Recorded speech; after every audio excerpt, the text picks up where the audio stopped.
And now we get to bring up our teens. But first, I'm going to introduce our Youth Media Program Manager, Bubba Harris, to come speak a little bit about our YMR program and introduce everyone. If anything that has been conveyed today is the main thing that, lived experiences of child adolescence is important for storytelling. It's important for making a difference. It's important for making a change. It's important for letting youth voices be heard in the content that is pretty much being fed to them to this day. And the one thing I wanted to mention is, our CSS Youth Media Representation Program, or better known as the YMR program, is the perfect program to do just that. So the YMR program is focused on amplifying youth voices at the intersection of scientific research and on working in the entertainment industry to promote inclusive and authentic representation. So we provide training to empower youth and to share their voice with content creators to voice their opinions, concerns about topics of matter importance to them. In the YMR program, we don't tell students, hey, we want you to do X, Y, and Z. We want you to do A, B, and C. We don't do any of that. We let the student choose. We let the teen choose what matters to them, what change that they want to see, and they want, change that they want content creators to enact upon. So the program itself also, in tandem to that, it also builds essential skills like critical thinking, advocacy, public speaking, different skills that can better the teens going on throughout their future in life, whether that be in the workforce, whether that be in the entertainment industry, whether that be further education, wherever that may be. At the end of the day, we're trying to set these teens up to win. We're trying to set them up for success. And in order to do that, the YMR program, we provide a lot of different aspects and gateways to do just that. So the YMR program as a whole, we have a cohort of 20 amazingly well-talented teens with all different unique personalities. And honestly, every single time I step into a meeting with them, it just blows my mind because when I was their age, I was building Minecraft house tutorials, right? And they're over here, they're going around talking about, I feel like some of these things in media, it shows a disconnect with, this POC person in media as being, shown in a negative light, and it makes me feel disconnected with my community. Things such as that. So the students itself in the YMR program, we break the program up into 3 different sessions where we have our summer term where the students focus on the topic of choice and they perform the research to gather data to further their hypothesis of what their topic is about. And then, they prepare their presentation so they can present it to content creators, later on in the semester. Granted, they will be doing presentations on November 11th, so if anyone wants to come out and be a part of that and listen to what these young, bright, and intelligent teens have to say, we can talk after this, of course. The program itself is very high in demand. The program itself, we received over 80+ applicants in our summer program, and even after, we had some more people trickle in on the way, so it's definitely very in demand. We have students from all over the states. We have students from obviously LA, and then we have students from Washington, we have students from ATL, and so on and so forth. So we have students in all different time zones who are all definitely passionate about the work that we do in this program, and they're passionate of making their voice heard. And then, of course, like I said before, we have them, contribute with their projects, and their projects not only, better them, but it also just, proves our motive of what we are trying to say here, which is teens are the power, they are the experts, and they know what they're talking about, they know what they want, and they know how they feel. And it's just up to us to tap into their potential, tap into their mindset to, enact on that and try to make a change in the industry and try to make a change through the power of storytelling. So, as I mentioned before, the teens are the experts here. That being said, our next panel will definitely put that into perspective more, where we will be having Oscar Award winner writer, director, and producer Daniel Scheinert, and our lovely 4 YMR cohorts who volunteered to be here today. And they will be going over some questions about media and entertainment. What type of movies do you like to see? How does this make you feel about this genre? What more do you want to see from us in the industry? And hopefully, after this panel discussion today, you all can walk away knowing a little bit more about what exactly teens want, and you can understand the importance of the YMR program and the importance of the teachings that we're teaching them. And not only that, but like I said before, I learn a lot from them, and hopefully you can learn from them too. So I'm gonna allow this panel to come up, And I'll let them take it away, and you can introduce themselves and, meet this lovely cohort we have. Thank you.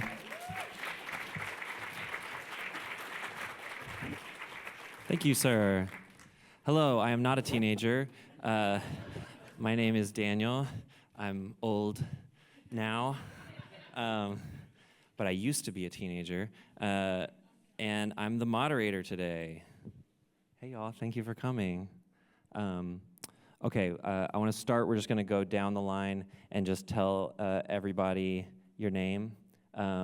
You can share anything you want about yourself, but what I want to know is just like one of your embarrassing usernames that you've used on like an on some social media platform. Maybe the first one you ever used. Mine was Smack Whiskey.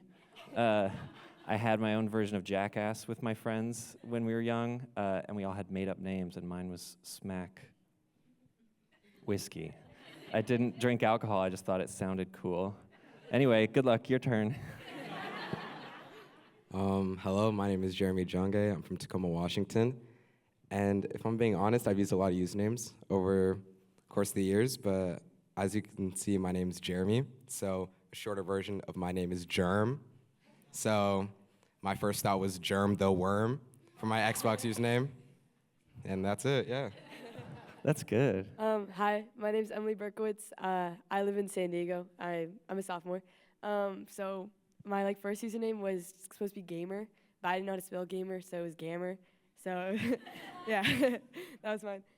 Wait, how did you spell Gammer? 2 M's? The 2 M's, yep. So it's more like grammar, but. Wow, that's smart. That's very search engine optimized. My name is Thaw. I'm 17 and I'm from Los Angeles. And I don't really think I have a funny username. I've always used my name. So yeah. That's great. Just your actual name. Yeah. I've used that too much, and so now it's easy to find me. My name is Haley Flores. I'm 17. I'm a senior. Sorry. Well, my Hispanic family is very big, so my first Instagram username was Brotherhood Friendship Forever. Whoa, what platform was that on? Or you don't have to tell All us. platforms. All platforms. Say it again, Brotherhood Friendship Forever. Brotherhood Friendship Forever. I have Whoa. 3 little brothers, so I thought it was fitting. That's great. Wow. Okay, those were insightful answers. Thank you. Just one more time, a huge round of applause for them. Thank you for jumping up here and answering my weird questions. They don't know what I'm going to ask, and I hope it's fun for us all. Okay, to the group, what is a piece of art or media that you loved, that maybe represented you well or moved you? It could be at any age, but if it showed teenagers, that's interesting to me. All right, so this is gonna sound kind of cliche, but Euphoria kind of hit close to home because it was like the first show that was like, I don't know, kind of depicted the high school experience like down to the last like note. And 13 Reasons Why, even though don't tell my mom, she's right there, that I did watch it when I was in 8th grade. That one was also really good, but yeah.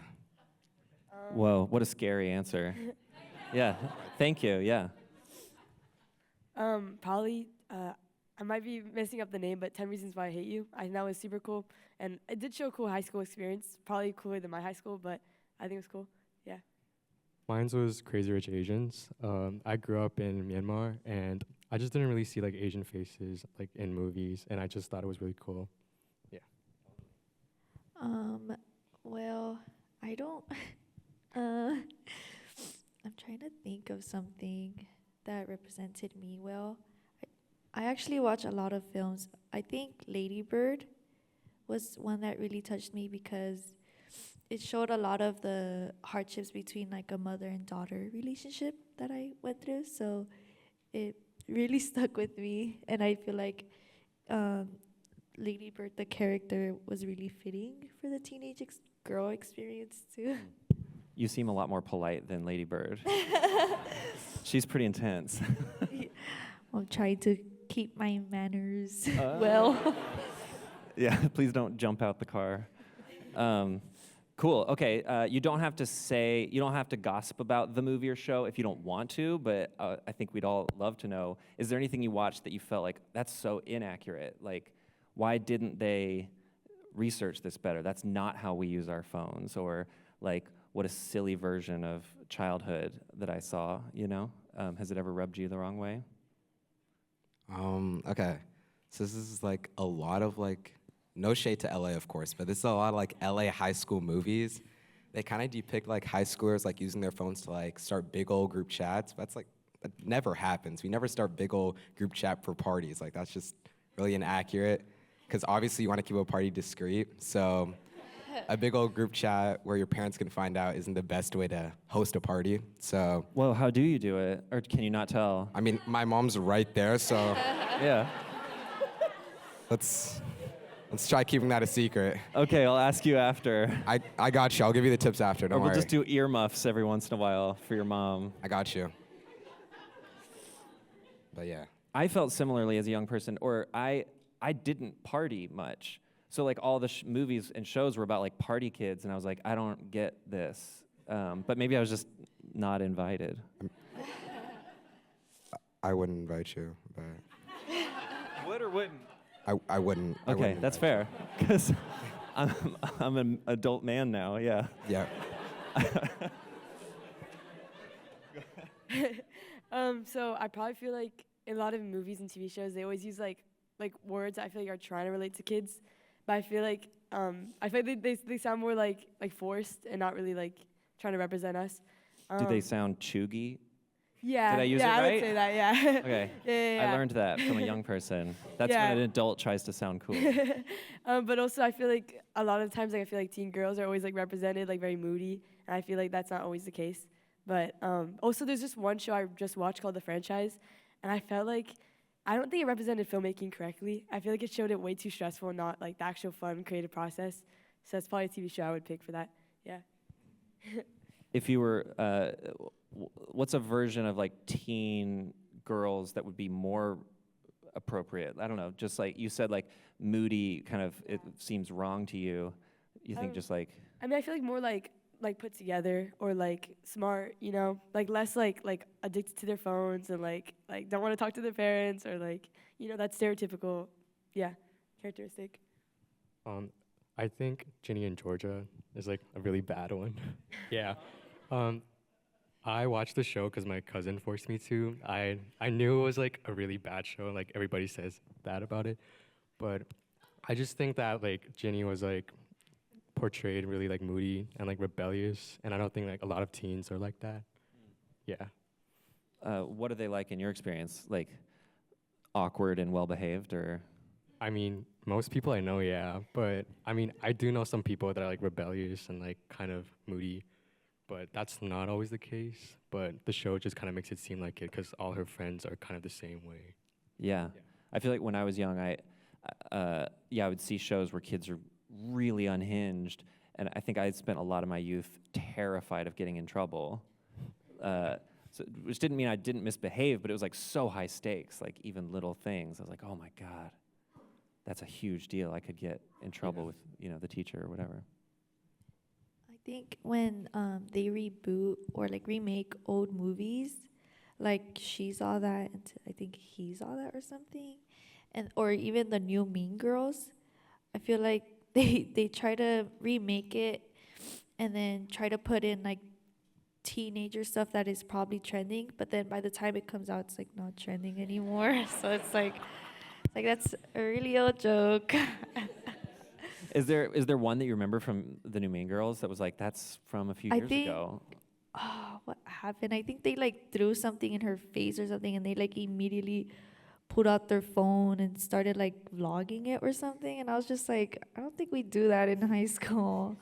Or like when they make the cliche like little groups, like in the lunch area, and it's like, oh, like the emo kids there. It's like that's not how it is anymore. Like we all get along. Whoa, you all get along? Sometimes. Sometimes, yeah. Is the not getting along? How about like online versus in school? Like, is like more of the drama online than at lunch? Yeah, it's very much online. It's like they're gonna be threatening you online, and then you see them and they're just like looking around.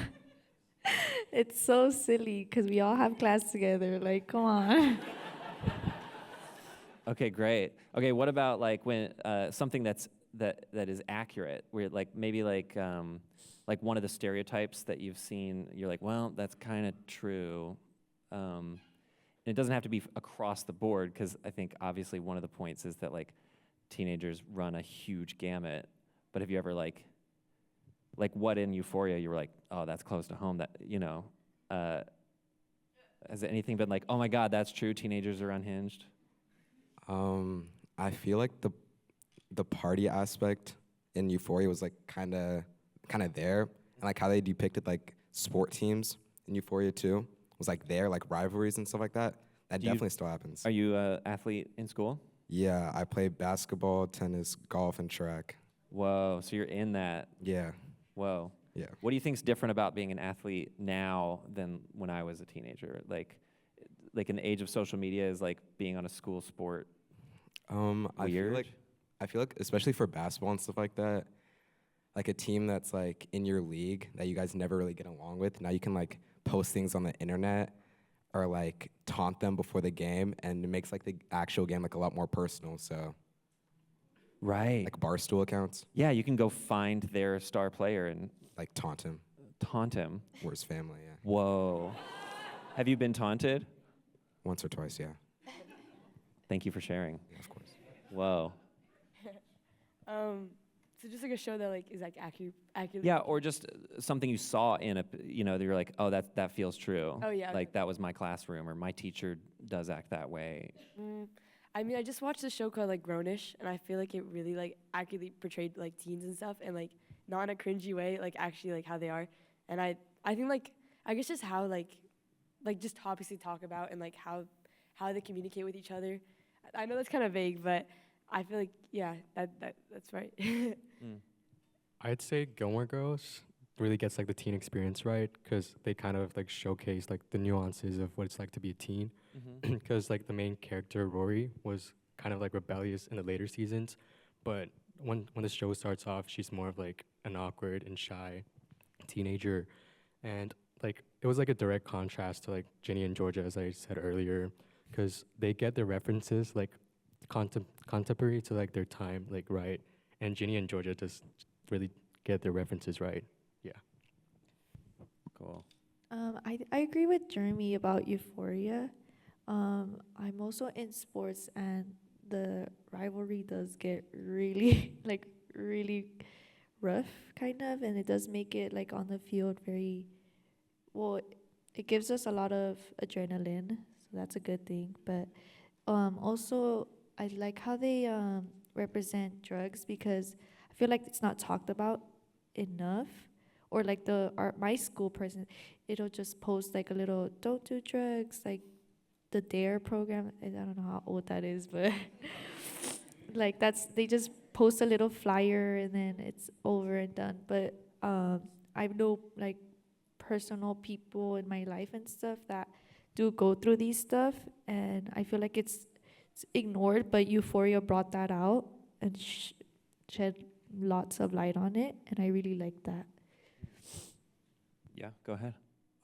Actually, on the topic of drinking, so I go to a private school, so they talk about drugs and alcohol like a lot, cause like it's a big topic.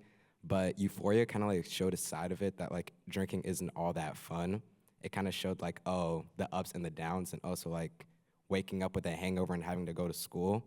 So I mean, I'm not gonna lie, like shows like Euphoria and like 13 Reasons Why are like the main reason that I like stay away from stuff like that, because it kind of shows like the downs of it like a lot. Cool. And my mom. Thanks, Mom. Okay, cool. Let's say like an internet virus just shut down all social media platforms tomorrow, and they were just like gone for the rest of the school year. What do you think it would change about your lives? You think you'd hate it, like it, miss it? Would it make your life better? I mean, like the first week, my mom would complain about my attitude. My parents would complain about my attitude because I'm on my phone like a lot. But I feel like So you think you'd be like really irritable because you don't have your fix? yeah, that like doom scroll that I do like after I finish a test, that's like keeps my mind going. But I feel like this is actually a topic that we were just talking about like 2 weeks ago because my school does a trip. But for this trip, they're taking away our phones and social media for 10 days.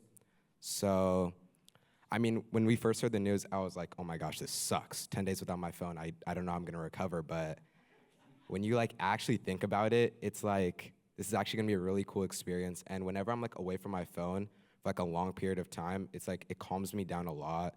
And it helps me focus on things a lot better. So like whenever I'm studying and stuff like that, it's a new habit I started this year. I just put away my phone and then I just like study for like 3 hours or something like that. And I just really retain knowledge a lot better. So I think it'd affect me for like a little bit, but overall I think I'd feel a lot better after like a month. And you wouldn't get taunted before games, I guess, yeah. I mean, thank God right before basketball season, am I right? Like, Right, okay. Yeah, I think it would be pretty tough at first because I feel like we're all on our phones a lot. And I feel like it'd be tough because I like always use my phone to like escape and just like kind of like not get overwhelmed, calm down, and like just like relax for a minute.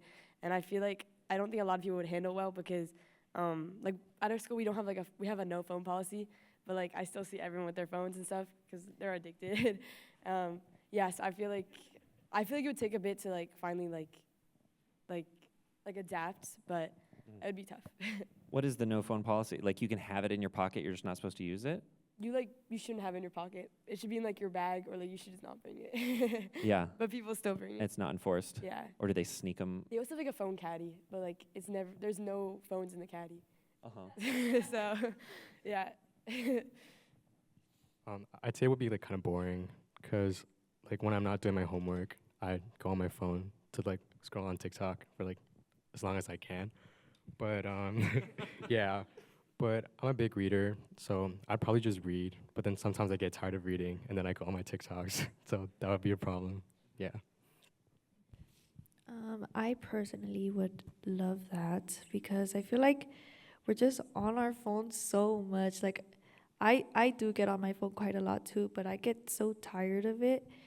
Like, even in a group setting when I'm with my friends, I hate when they're on their phone. It's like, come on, let's have a conversation, guys. And they're just like, and I like to engage in conversations a lot. So it's like, it's hard at school sometimes when it's just like you want to talk to somebody, but they're on your phone and you don't want to disturb them. So I think if that did happen, I'd be talking everybody's ears off so much. Yeah, go ahead. Yeah, no, I completely agree with you because like a lot of my friends are super addicted, and like if I do anything with them, like watch a movie, go to a concert, like they're just on their phone. I can't even like really talk to them because yeah, they're just like. But yeah, I completely agree. Like I feel like if we didn't have phones and we like finally adapted, I feel like we would be able to like be all more social and like have more contribution because I feel like we'd spend our time more like wisely than watching like stuff that doesn't really like feel productive. Yeah. Okay, but then on the other hand, like what's a way that it's made your life better or something you love about it? You're like, oh man, there's all this like phones suck, social media is bad, but like they're missing out on blank. Like, do you feel like you learn more or learn faster or make friendships deeper? So at my school, I'm the president of business club. So, I mean, they don't obviously teach like stocks and investments. We have econ at my school, AP Econ, and I'm in that, but they don't teach like investments and stocks in school. So the only outlet I have is really social media and other content creators that I can reach out to. So yeah, I'm on Instagram like a lot, reaching out to different guys like, oh, why is this hitting right now? Or I have to use different articles and stuff to see like what stocks are going to go up in the next 10 weeks, next month, something like that. So yeah, social media has helped my life a lot. Like, honestly, like I wouldn't be able to run my club without it. And soon you'll run the world because of it. Yeah, Hopefully. rock and roll. Yeah, no, I completely agree because like I've made so many connections through like Facebook and like Instagram. Like I have there's this like Facebook account that's like for casting calls, and like every time I make a film, I put it there, and I always get like several responses. And like I've also met a lot of photographers, filmmakers, just off of like reaching out and like connecting. And I feel like even just for high school and stuff, I feel like there's a lot of people who are very introverted, and I feel like their way to communicate and to like make friends is like just off of like texting and stuff. So I think it can be good in the like communication way. Yeah.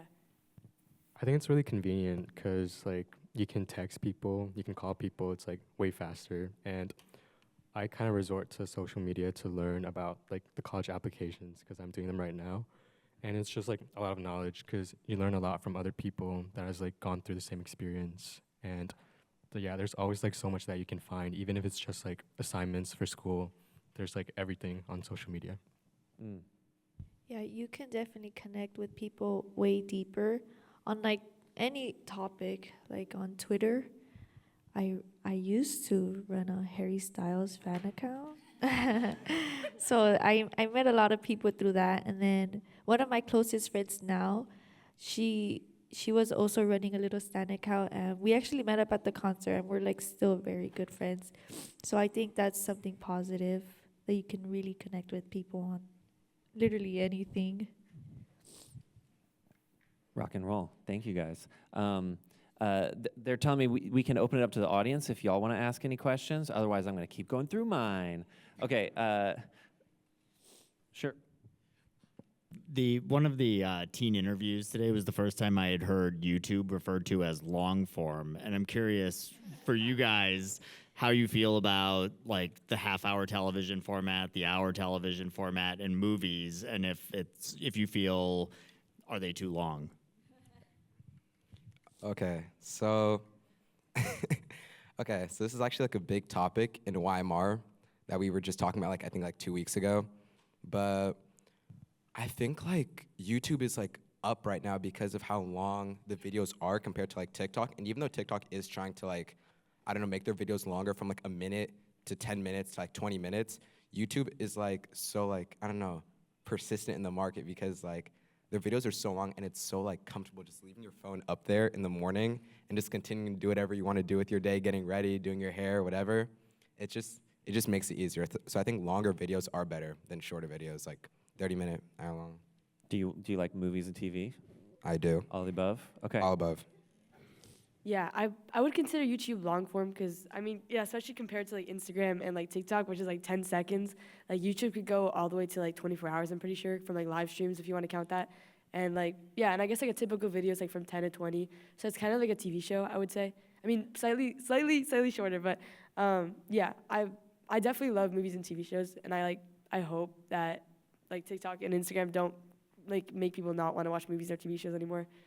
Honestly, when I was younger, I was always a YouTube kid. I feel like now, like, I have a younger brother. He's, like, 8, and he's, like, obsessed with, like, YouTube Shorts and stuff. So I feel like, yeah, I think when you're younger, you watch, like, shorter content. Let's do another question. Yeah. Oh, they're picking for me. Here comes a mic. Keep your hands raised. Okay, cool. Hi, I'm curious on that topic about like younger siblings and the younger generation, Generation Alpha. What are some attitudes around entertainment or shows or anything that we've talked about today that you've noticed on younger people than yourselves? You're like, whoa, that's really different from what I do or what I think about. I think when my brothers now, they're also really obsessed with like YouTube Shorts and stuff, or like just like weird Roblox videos and stuff. And it's like, well, when I was little, I was still like, I wasn't really online that much. I was still like playing with Barbies and all that. So I'm just like, wow, like YouTube is really coming up for like all generations. And I think that's so different because it's like they're also up with the trends because they're telling me stuff that I've seen. And I'm just like, how do you know that? It's so odd to see. Do you think they're going to turn out different than you? Like when they're your age, they're going to be... Yeah, I feel like they're just I feel like they're so much smarter than me already because they just watch so many videos. Sometimes I have to like put the little restriction on because I'm like, I don't want you looking at that. I don't have siblings, so my knowledge is kind of limited on that.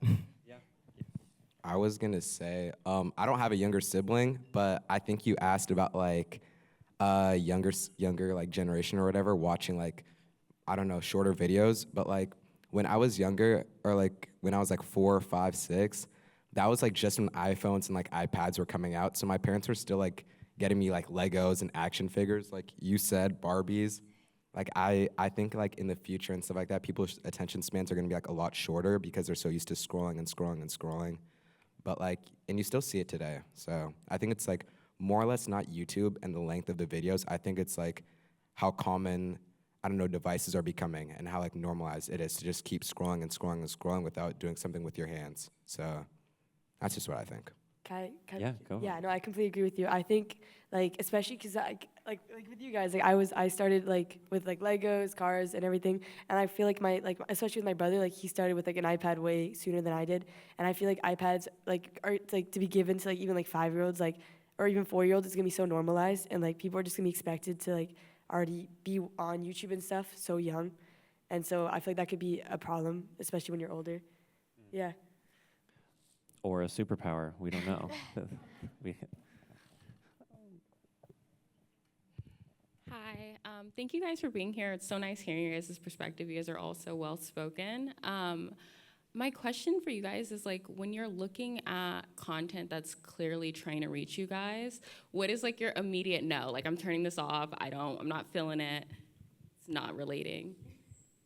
I feel like trying to like, I don't know, dig deep into trends.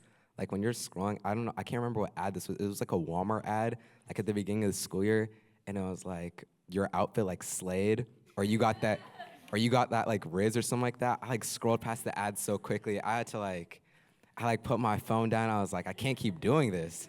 So Yeah. I was like, these ads suck. So, but I feel like there are some companies that do get it like on the money, and it makes you just want to buy it like that. So that's all I gotta say. Yeah, no, I saw like an ad that was like these two people like mewing. I don't know, and they were like, you should go go to like this random site. So I just like completely like scrolled past it because I was like, yeah, I don't know. I think when people try to like use trends to promote their stuff, I think that's like really cringe. I just feel like they're trying too much rather than like actually like wanting our support. Yeah, me too. I don't like when they're over enthusiastic about it. It's just like, just tell me if it's good or not, please. That's all I want to know. Thanks. Also, just want to piggyback on appreciating everything that y'all have had to offer. One through line I noticed as y'all were talking about content is that it seemed like the content that Q related to was stuff that kind of specifically mirrored an experience that Q had had. Is there any content out there that y'all are watching where like maybe it's a completely different experience from your own, but you still are able to connect with it, and where you feel like it feels authentic, something's ringing true there, even if it's not necessarily directly tied to your lived experience? Yeah, this show I'm currently finishing, Yellow Jackets, about the soccer Love Yellow girls. Yeah, and Jackets. they get in that plane crash. It's like I've never been in a plane crash or anything like that, but I still connect with like their feelings and what they're going through, or like even just like the drama they have. It's like you may have like you don't experience that exact same drama they're going through, but then it's like you see yourself in like someone's point of view, and I really like that. I feel like one show, this is like a completely opposite direction, but I'm not sure if any of you guys know. It's called Living Single. Sir, how if dare you you? know, if you know, you We know. know. But I mean, I've never been a black woman living in New York in the 90s, but feel me? So, but my mom showed me that show, and it's just such a good show. Like, you get it, they get you. Like, it was good, but I feel like that's a good example. But like, yeah. That's also me with like the show Insecure. It's like I don't know what Issa Rae is going through, but I love it. Awesome. Okay, we're gonna wrap up, and we're gonna go to the next panel shortly. Just this is your last chance to plug something that you care deeply about. There's a lot of people in this room who make movies and TV shows. There's people involved in activism. People. How do you want to change the future? What do you want us to care about? What do you care about? It can be, more Minecraft. It doesn't have to be. I love when it's like a person of color. I love when culture is being shown in shows. I love it a lot.